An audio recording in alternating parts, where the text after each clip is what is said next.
4 ದಿನಗಳ ಹಿಂದೆ ನಾಪತ್ತೆಯಾಗಿದ್ದ ಬಂಟ್ವಾಳ ತಾಲೂಕಿನ ಕಡೆಶಿವಾಲಯ ನಿವಾಸಿ 21 ವರ್ಷದ ಹೇಮಂತ್ ಆಚಾರ್ಯ ಎಂಬಾತನ ಮೃತದೇಹ ನೇತ್ರಾವತಿ ನದಿಯಲ್ಲಿ ಪತ್ತೆಯಾಗಿದೆ.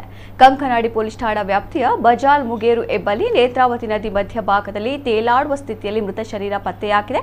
ಜುಲೈ 27ರಂದು ಹೇಮಂತ್ ಮನೆಯಿಂದ ನಾಪತ್ತೆಯಾಗಿದ್ದು, ಈ ಬಗ್ಗೆ ಜುಲೈ 28ರಂದು ಸೋಮವಾರ ಬಂಟ್ವಾಳ ಗ್ರಾಮಾಂತರ ಪೊಲೀಸ್ ಠಾಣೆಯಲ್ಲಿ ಪ್ರಕರಣ ದಾಖಲಾಗಿತ್ತು. ಜುಲೈ 29ರಂದು ಮಂಗಳವಾರ ಮಧ್ಯಾಹ್ನದ ವೇಳೆ ಬಂಟ್ವಾಳ ನಗರ ಪೊಲೀಸ್ ಠಾಣಾ ವ್ಯಾಪ್ತಿಯ ಜಕ್ರಿಪೆಟ್ಟು ಡ್ಯಾಂ ಬಳಿ ಆತನ ದ್ವಿಚಕ್ರ ವಾಹನ ಹಾಗೂ ಮೊಬೈಲ್ ಅನಾಥವಾಗಿ ಪತ್ತೆಯಾಗಿತ್ತು.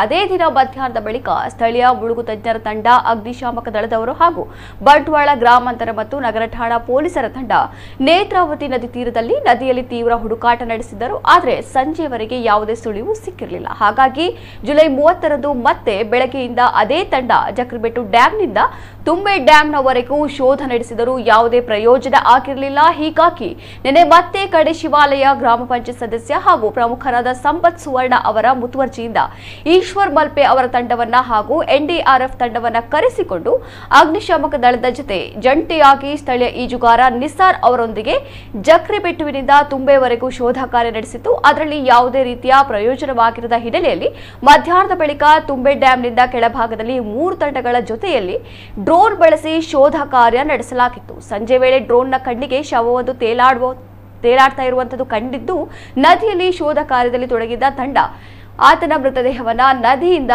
ಮೇಲಕ್ಕೆತ್ತಿದೆ.